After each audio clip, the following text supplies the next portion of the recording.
En la actualidad se han desarrollado decenas de tecnologías para almacenar información, y en cada generación uno de los principales enfoques es aumentar la cantidad de información que podemos almacenar por unidad de volumen, pasando por los disquetes, CDs, Blu-ray, discos duros, unidades de estado sólido e incluso en los últimos años utilizando cadenas de ADN como medio para almacenar información, llegando a densidades de 5.5 petabits por milímetro cúbico, lo que es realmente impresionante.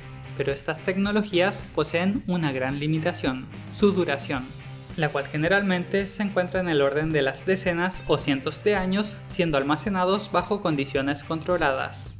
Pero hay una tecnología que las supera en este aspecto por un gran margen, y estoy hablando de millones de años, incluso a temperaturas por sobre los 180 grados Celsius. En este capítulo veremos cómo funciona una memoria eterna de cuarzo de 5 dimensiones. Pero antes quiero agradecer a PCBWay por auspiciar este capítulo. PCBWay ofrece una amplia gama de servicios para el desarrollo de PCBs. Si están recién comenzando, pueden aprovechar su oferta para el desarrollo y ensamblaje de prototipos por solo $30. O si ya tienen más experiencia, pueden aprovechar su servicio de PCBs avanzadas, las cuales cumplirán los requerimientos más exigentes. Así que no olviden pasar por su página web.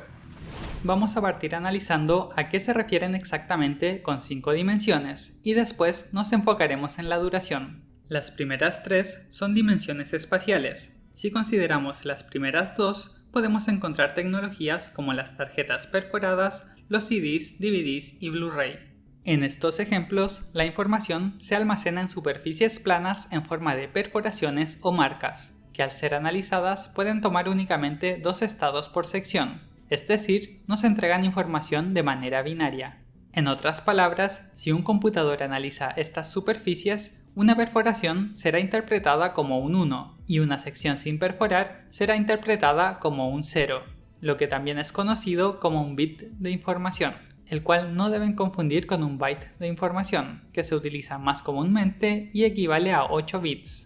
La evolución lógica para almacenar más información sería agregar una tercera dimensión perpendicular a las otras dos, o en términos simples, montar múltiples capas. Sin embargo, en los ejemplos anteriores, dados los materiales utilizados y la forma en que se realiza la escritura y lectura de ellos, esto no es posible.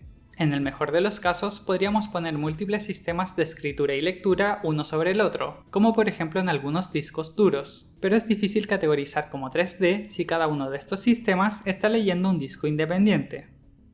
Para guardar información efectivamente en 3D, se planteó un enfoque totalmente distinto, utilizando un único material transparente como base. Y el principio de escritura en realidad es bastante simple. De hecho, es el mismo principio que se utiliza al concentrar la luz del sol con una lupa. Cuando alineamos el lente de una lupa con el sol y la posicionamos sobre una superficie, esta comienza a quemarse. Pero esto solo va a ocurrir si es que posicionamos la lupa en el ángulo y a la distancia correcta, aunque podemos ignorar el ángulo, porque posteriormente esto será implementado con una luz artificial, la cual estará estática, dejándonos como variable solamente la distancia desde la lupa a la superficie. Si acercamos demasiado la lupa, la luz no se alcanza a concentrar, y si la alejamos más de lo necesario, la luz se vuelve a dispersar, dejándonos un rango muy pequeño en el que la luz concentrada es la suficiente para quemar la superficie. Al graficar el camino que siguen los rayos de luz, nos daremos cuenta de que se genera un cono, que tras pasar el punto de concentración, se comienza a dispersar en forma de otro cono, pero invertido. Para materiales no transparentes como la madera, solo podemos concentrar la luz en la superficie, pero en algunos materiales transparentes como el cuarzo es posible generar este punto de concentración en el interior del material, afectando su estructura y composición, lo cual nuevamente corresponde a un valor binario, dependiendo de si este punto dentro del volumen, al cual llamaremos voxel, está marcado o no. Entendiendo esto a nivel conceptual con el ejemplo de la lupa, la realidad es mucho más complicada. Se necesitan sistemas extremadamente precisos en su movimiento para poder generar un patrón regular de voxels que posteriormente pueda ser leído por otro sistema, ya que mientras más pequeños sean los voxels, mayor es la cantidad de información que se puede guardar en un cierto volumen. Siendo más precisos, estos sistemas son capaces de generar microexplosiones y dejar marcas independientes con una precisión en el orden de los micrómetros. con ópticas capaces de concentrar un haz de luz dejando marcas de apenas 1 micrómetro. Lo cual además tiene otras dificultades, como por ejemplo controlar la energía necesaria para afectar el material y la duración de los pulsos de luz utilizados, pues un exceso de cualquiera de estas propiedades generaría concentraciones de estrés en el material e incluso fracturas. La energía utilizada se encuentra en el orden de los nanojoules y la duración de los pulsos en el orden de los cientos de femtosegundos, es decir, una 1000 parte de un segundo. Un periodo tan pequeño que, para que tengan un poco de contexto, si en un segundo la luz viaja aproximadamente 300 millones de metros, según mis cálculos, en 100 femtosegundos la luz alcanzaría a viajar solo 30 micrómetros. O sea que si fuéramos capaces de detener el tiempo o grabar el haz de luz con una cámara lo suficientemente rápida, literalmente veríamos algo similar a las pistolas de Star Wars. Y de hecho en el MIT ya lo hicieron, en el 2011. Pero no nos alejemos del tema. En este punto tenemos un trozo de cristal con marcas o bits de información distribuidos tridimensionalmente. Sin embargo, escribir estos bits es solo la mitad del problema, pues debemos considerar que también debe ser posible leer o identificar el estado de cada bit, aun cuando hayan otros interponiéndose en el camino. Afortunadamente, la solución también es bastante simple y seguramente ustedes mismos la han experimentado en algún momento. Por ejemplo, cuando tenemos una malla frente a nosotros. Si nos enfocamos en la malla, esta se verá nítidamente y nos costará ver qué hay detrás de ella. Pero si nos enfocamos en lo que está detrás de ella, la malla se difumina y podremos ver sin que ésta se interponga en el camino. Aquí entran en juego dos características, la capacidad de variar la distancia a la cual podemos enfocar nuestra vista y la profundidad de campo o rango en el cual podemos ver nítidamente. Nuevamente, gracias a la tecnología, este concepto es llevado al extremo, con sistemas ópticos con profundidades de campo tan pequeñas que son capaces de enfocar de manera independiente las capas que solo se encuentran a 10 micrómetros de separación. Hasta aquí todo suena genial. Incluso, como veremos más adelante, fue esta tecnología la que permitió crear almacenamiento eterno. Pero en realidad, el almacenamiento en 3 dimensiones, que por cierto fue propuesto en los 90s, tiene una gran limitación. Una vez que se crea una marca, esta no puede ser borrada, lo que en términos prácticos significa que no hay forma de sobreescribir la información, que para algunos casos puede ser útil, pero en la mayoría no es así. Ahora estamos listos para hablar de las 5 dimensiones. Suena bastante impresionante, pero en realidad no es nada del otro mundo. En este contexto, cada dimensión solo se refiere a alguna característica que pueda variar. Si tomamos una manzana, podemos moverla en el eje X, Y y Z, con lo cual tenemos las 3 primeras dimensiones. Pero podríamos considerar también el tamaño, lo cual nos permitiría distinguir entre manzanas que se encuentran en la misma posición. Es decir, existe una 4ª dimensión que nos permite categorizar su estado. Más aún, podríamos considerar su color y tener una 5ª dimensión que analizar. De manera análoga, podemos agregar nuevas dimensiones en las marcas generadas en el cristal al controlar algunas características de los pulsos de luz. Pero antes de explicar en más detalle, primero debemos entender el concepto de polarización de la luz. La luz, o de manera más amplia, las radiaciones electromagnéticas pueden ser representadas como campos eléctricos y magnéticos que oscilan en la dirección de propagación.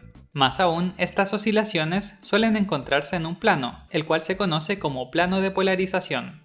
La luz del Sol, por ejemplo, posee múltiples planos en que las ondas se encuentran oscilando, o en otras palabras, no está polarizada. Sin embargo, gracias a sistemas ópticos es posible controlar a voluntad esta característica. Y un ejemplo claro de ello son los lentes polarizados, que solo dejan pasar la luz cuyo plano de polarización coincide con las características del cristal.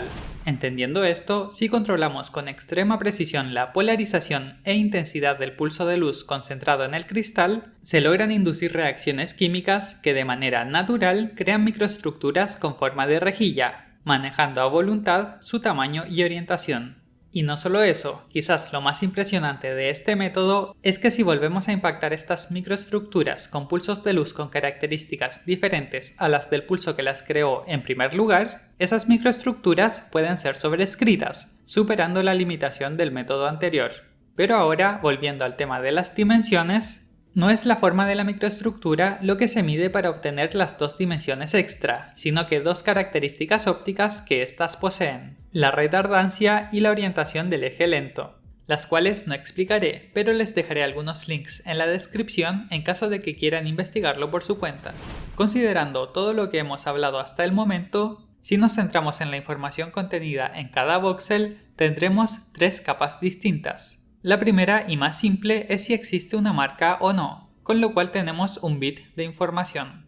La segunda es la intensidad de la retardancia, que tras categorizarlas también nos entrega un bit de información. Y finalmente la orientación del eje lento, el cual puede ser calculado con gran precisión, permitiendo distinguir hasta 8 valores distintos sin mayores errores de lectura, o en otras palabras, hasta 3 bits de información. Lamentablemente, si no hay una marca, no existiría ninguna de las otras dos características, así que asumamos que siempre debe existir una marca. Aún con esa condición, seríamos capaces de almacenar hasta 4 bits de información o 16 valores distintos por voxel, en comparación con solo un bit o 2 valores posibles en el método antiguo.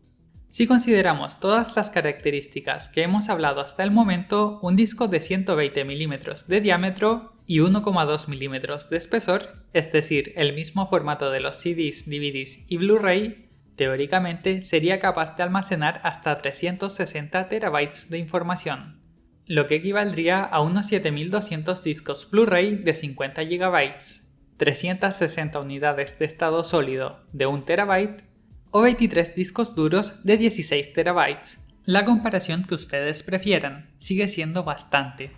Habiendo explicado el tema de las 5 dimensiones, ahora estamos listos para hablar de a qué se refieren con que esta tecnología sea capaz de almacenar información eternamente. Dado que las marcas están hechas físicamente en el material, la duración en realidad se refiere a la estabilidad estructural y química de este. En el caso de los polímeros utilizados en discos, estos son propensos a variar su composición química con el tiempo, cuando son expuestos a temperaturas en el orden de las decenas o cientos de grados Celsius, o incluso cuando son expuestos a radiación ultravioleta. Mientras que por otro lado, el cuarzo es un material con una alta estabilidad mecánica, térmica y química. Pensaba utilizar el diagrama de Ellingham para explicar qué tan estable es altamente estable, pero no lo entendí. Solo miren esa cantidad de escalas distintas. Pero no se preocupen porque usaré otro dato para reforzar el mismo punto. Y es que el cuarzo, sílice o dióxido de silicio es la segunda molécula más abundante en la corteza terrestre. Y una de las razones de su abundancia es su estabilidad, pues si fuera afectado fácilmente por alguna de estas variables, se descompondría o interactuaría con otros elementos en mayor medida, reduciendo su abundancia. Pero eso es solo la mitad de la historia. ¿Recuerdan las microestructuras generadas por los pulsos de luz? Estas se generan por un rápido aumento de la temperatura, pero, más específicamente, a nivel químico lo que ocurre es una descomposición del dióxido de silicio en silicio y oxígeno por separado, lo cual en términos prácticos significa que ahora tenemos el problema contrario. Si estos vuelven a reaccionar y unirse, la estructura desaparecería y perderíamos la información. Por suerte, a temperaturas bajas, este proceso ocurre muy lentamente, y hablo del orden de los billones de años. Claramente, este periodo no se puede comprobar de manera empírica. Sin embargo, existen técnicas como la ecuación de Arrhenius que permite vincular la velocidad a la que ocurre una reacción con la temperatura a la que ésta se encuentra. En este caso, se realizaron varios experimentos a temperaturas elevadas para analizar el comportamiento de la reacción y así proyectar su velocidad a temperaturas más bajas, obteniendo como resultado que a los 462 Kelvin o 189 grados Celsius, la reacción se demoraría 13.8 miles de millones de años en ocurrir, siendo comparable con la edad estimada del universo. Este cálculo no considera el efecto de los cambios de temperatura en el tiempo u otros factores que pudieran afectar la durabilidad de los datos, pero como ya lo mencioné, el cuarzo es un material excepcionalmente estable. Ahora que entendemos cómo funciona esta tecnología, ¿por qué no la usamos? A pesar de que la publicación en la que basé este capítulo es del 2016 y se han continuado haciendo avances, deben entender que la precisión y complejidad de los sistemas utilizados para escribir y posteriormente leer los datos No es algo que pueda ser fácilmente miniaturizado como para tenerlo en nuestras casas, y menos en un dispositivo portátil, al menos por ahora. Más aún, aunque no encontré el precio de las máquinas utilizadas para hacer los experimentos, podemos utilizar los dispositivos de cirugía ocular con tecnología láser de femtosegundos como punto de referencia, los cuales tienen un costo aproximado de $500,000. Quizás no es la mejor comparación, pero aún si costara la mitad o incluso un cuarto de eso, seguiría siendo bastante. Pero todo esto no significa que la tecnología no sea útil. Para algunos casos particulares en los cuales se quiera almacenar información por largos periodos de tiempo o se quiera enviar información a largas distancias y no sea viable la utilización de otros medios, se podría utilizar esta tecnología. Espero que les haya gustado este capítulo. Si creen que lo que hago vale la pena, pueden suscribirse, compartir o incluso apoyarme mediante Patreon a hacer más y mejores videos. Eso es todo por ahora y nos vemos en el próximo capítulo.